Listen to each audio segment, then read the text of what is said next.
கடகராசிக்காரர்கள் இயற்கையிலே உங்களுக்கு மனம் ரொம்ப இளகிய மனமா இருக்கு. அந்த மனமே உங்களுடைய பலவீனமாகவும் இருக்கு. என்னைக்கோ நடக்க போற விஷயத்த உங்க மனசுல இருக்கக்கூடிய எண்ணங்களை திட்டங்களை இன்னொரு இடத்துல சொல்லிடுவீங்க. சொன்னோன்னே என்ன ஆகும்? நடக்காமையே போயிடும். உங்களதான் மனக்கவலைப்படுத்தணும்னு 4 பேர் எப்பயுமே தயாரா உட்கார்ந்துருப்பாங்களே. மன உளைச்சலிலிருந்து நான் விடுபட முடியல, எல்லா காரியமே ஒரு பிரேக் ஆகுது சார். எனக்கு கண் திஷ்டி பிரச்சனை நிறைய இருக்கு. ஆமாங்க, ஞானிகளால் கொண்டாடப்படக்கூடிய ஒரு அற்புதமான ஒரு நாள். இந்த 2 நாளா தேர்வு பண்ணிது. ஒரே ஒரு எலுமிச்சை கனி, ராஜகனின்னு சொல்லுவோம் இல்லையா, அந்த எலுமிச்சை கனி தொடர்ச்சியா அதை செஞ்சுக்கிட்டே வாங்க. எப்பேற்பட்ட கண் திஷ்டி பிரச்சனையும் உங்களை தாக்காது.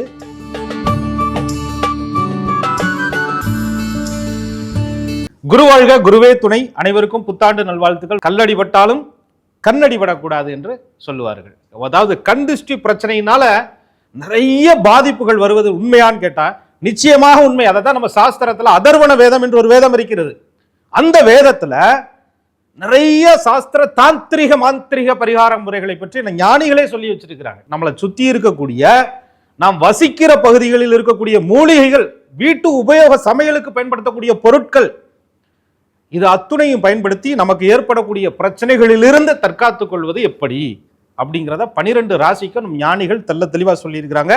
அந்த வகையிலே மேசம் முதல் மீனம் வரை உங்களுக்கு கண் திஷ்டி பிரச்சனை, உங்களுடைய முன்னேற்றத்தை தடுக்கக்கூடிய பிரச்சனை, மனச்சோர்வை ஏற்படுத்தக்கூடிய பிரச்சனை, திறமை இருந்தும் உழைப்பு இருந்தும் அதிர்ஷ்டம் இருந்தும் இருக்கிற நிலையிலிருந்து அடுத்த உயரத்திற்கு எட்ட முடியாத பிரச்சனை, அத்தனையும் நீக்கக்கூடிய எளிய பரிகாரங்கள் நாம் இன்றைய பகுதிகளில் பார்க்க இருக்கிறோம். கடகராசிக்காரர்கள், அதாவது காலபுருஷனுக்கு 4வது ராசி, ஒரு சுகஸ்தானம்னு சொல்லுவோம், தாய்மைன்னு சொல்லுவோம்.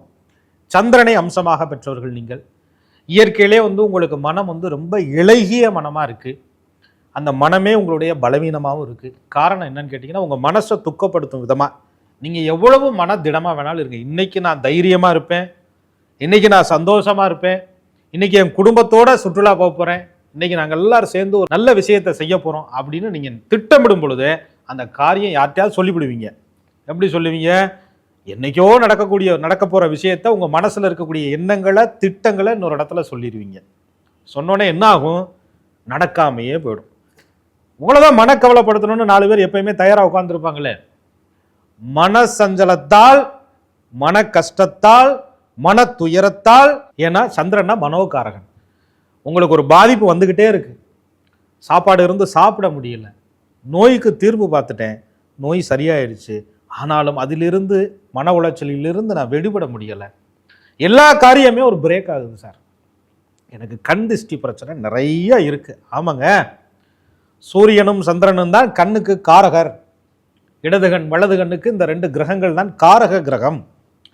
அப்ப இந்த கண் திஷ்டி பாதிப்பிலிருந்து விடுபடுவதற்கு எளிய பரிகார முறைகள் இருக்கா? வீட்டில் இருக்கக்கூடிய பொருட்கள், உங்களை சுற்றி இருக்கக்கூடிய பொருட்கள், தினசரி நாம் கடையில் வாங்கக்கூடிய பொருட்கள், இதை வச்சே நம்மளை தற்காத்து கொள்ளலாம். அப்படிதான் ஞானிகளும் சொல்லியிருக்காங்க. அதை தான் அதர்வண வேதத்தில் ஒரு குறிப்புகள் இருக்கு.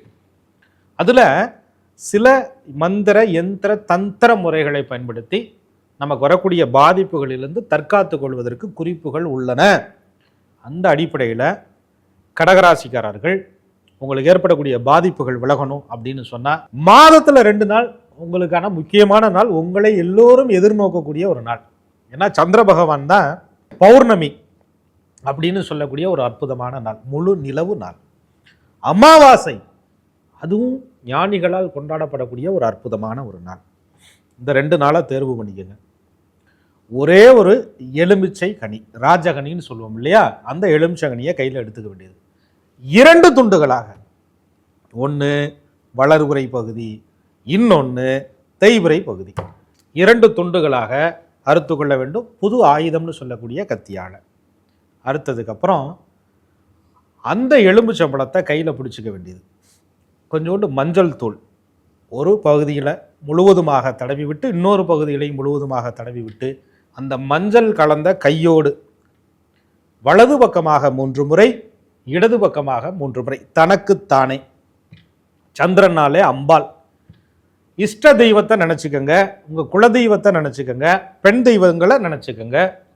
நினச்சதுக்கப்புறம் 3 முறை வலது பக்கமாக 3 முறை, இடது பக்கமாக 3 முறை சுத்தி விட்டு கிழக்கு முகமாக சூரிய பகவானுக்கு நேர் எதிராக நின்று உங்களுடைய வலது காலில் ஒரு கனியை அந்த சார பாதத்தில் பிழிந்து விட வேண்டும். இடது காலில் வலது கையாலேயே இன்னொரு பகுதியை பிழிந்து விட வேண்டும். கொஞ்ச நேரம் வெயிலில் நின்றுட்டு அந்த மஞ்சள் தூள் நல்லா காயிற வரை இருந்துட்டு அதுக்கப்புறம் போய் சுத்தமான தண்ணீர், அதாவது எப்படி இருக்கணும்னு கேட்டிங்கன்னா, சுத்தம் இல்லை அந்த இடத்துல ஒரு அசூசியமாக இருக்குன்னா கல்லுப்பு சேர்த்துக்கங்க, அந்த தண்ணியில் பஞ்சகவியம் சேர்த்துக்கங்க, பசுங்கோமயம் சேர்த்துக்கங்க. சேர்த்ததுக்கப்புறம் அதில் குளிச்சிருங்க. குளிச்சுட்டு உங்கள் குலதெய்வத்தை நினைத்து வீட்டில் தீபம் எடுத்துங்க. ஒவ்வொரு அமாவாசை, ஒவ்வொரு பௌர்ணமி கடகராசிக்காரர்கள் தொடர்ச்சியாக அதை செஞ்சுக்கிட்டே வாங்க. எப்பேற்பட்ட கண் திருஷ்டி பிரச்சனையும் உங்களை தாக்காது.